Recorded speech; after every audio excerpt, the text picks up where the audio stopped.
Hello there, church family. Hi. Hope you guys are doing well today.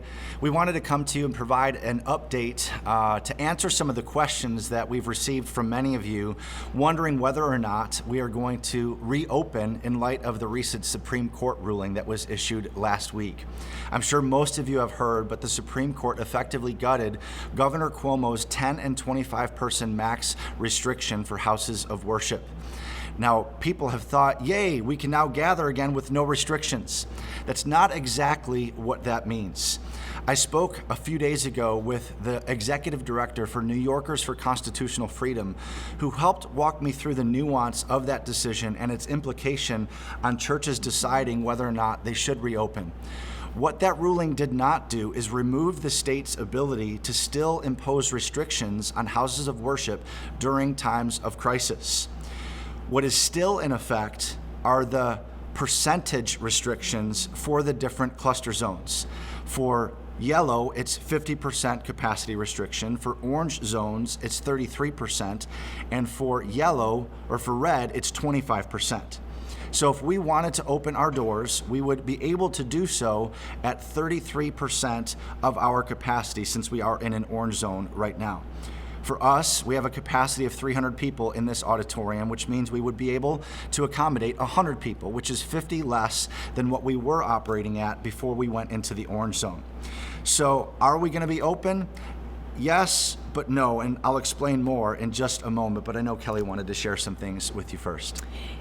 As we have been trying to sort through all the information that we've been given, and as we've been watching everything that's been happening in our community, our question that we keep asking amongst our staff and our leadership teams is, how can we be most effective as a church in the middle of this crisis, in the middle of this pandemic that we are facing? We're obviously seeing a surge right now in Erie County with COVID cases, and so our question has been, how can we be most effective as a church? And you know, when Pete and I started out into vocational ministry, when we came back here to Buffalo to lead into Pastor Life Church, one of the things that we decided early on was that we would always be married to our mission. And here at Life Church Buffalo, the mission is that we are going to help people to know and follow Jesus step by step. Yep. And obviously we've got the Great Commission as well, which is also part of our mission, which is to make disciples.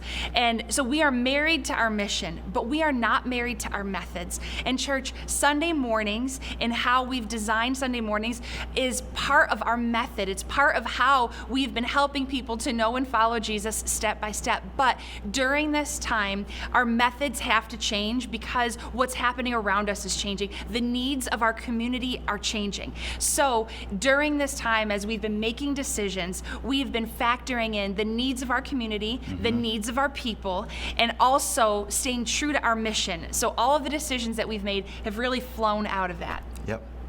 And so in addition to speaking with the executive director for New Yorkers for Constitutional Freedom, we've also elicited the advice of some medical professionals who attend our church and our doctors in emergency rooms and hospitals here in the area.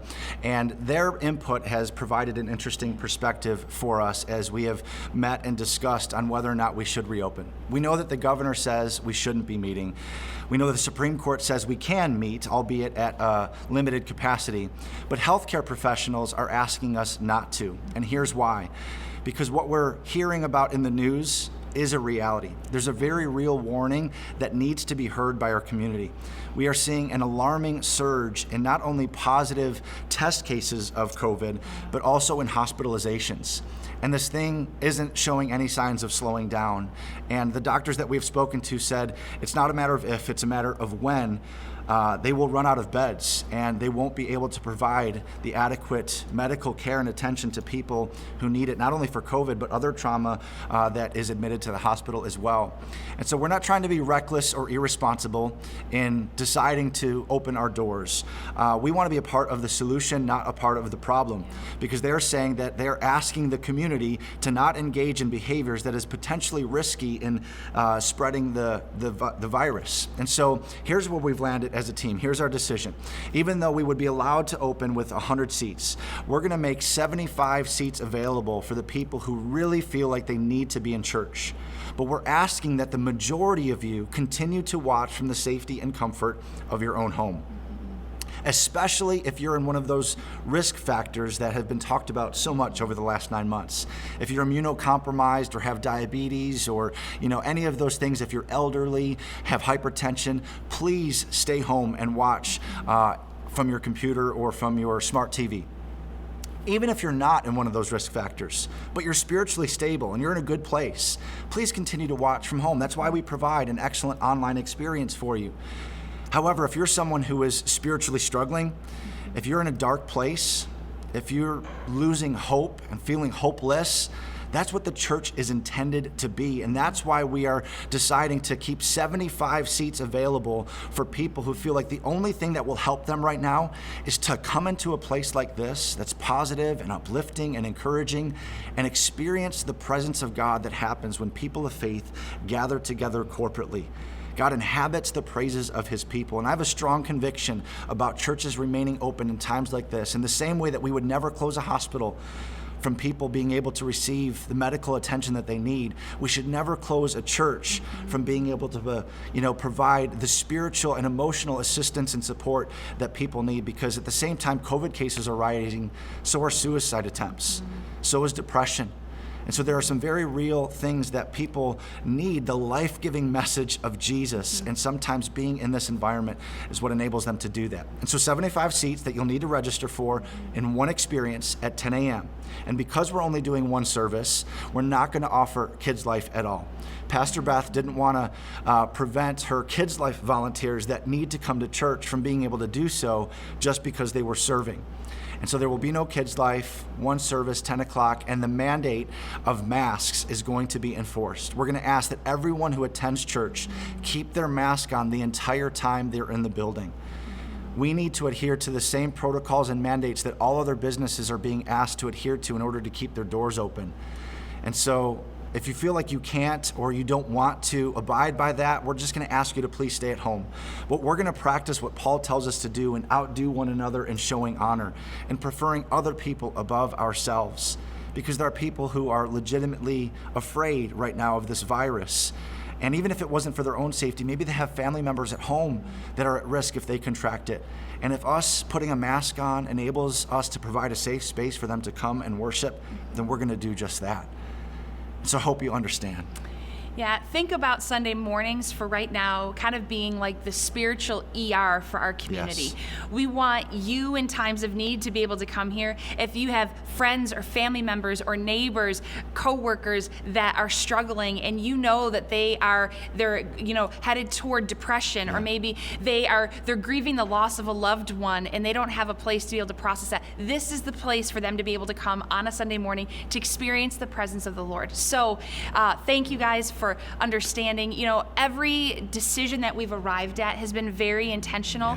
It's not a surprise to all of our Life Church family that one of our values here is that we love and serve with intentionality. Yes. In church, everything we're talking about, this is us loving and serving our community with intentionality, and it's us loving and serving you with intentionality. Yes. We want everybody to be safe. We want to be part of the solution and not part of the problem. So I want to just encourage you with one more thing before we sign off here, and that is this. I was worshiping on my way in this morning. I was praying. I was listening to one of my favorite songs right now, and the bridge of it really resonated in my heart today.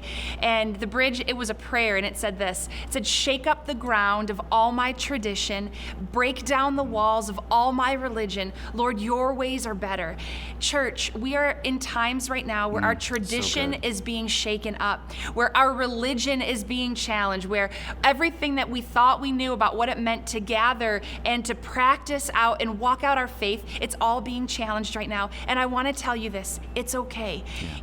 We are in the Christmas season, and we are reminded that when Jesus came to earth like 2,000 years ago, and when he was born, he really didn't come in the way that everybody expected. Everything was different with the way that he came and what he did and who he was. And we see that even happening now, that everything is different than what we've expected, but there's purpose in it. Just like there was a purpose and a plan for Jesus coming then, God has a purpose and a plan for us right now in this time in history. We don't wish away any of these days. ways. Yeah. Let's figure out how to dig our heels in. I believe that we can grow during this Yes. time, that our relationship with the Lord can be stronger than ever, and that we can be more effective as a church than ever. And so I want to encourage you, we are not defeated. We are victorious. That's right. Because he is victorious. He has a plan. And just like he's been able to work in unexpected ways back when Jesus first came to earth, he's able to work in unexpected ways right now. So let your hope be full even during this Christmas season.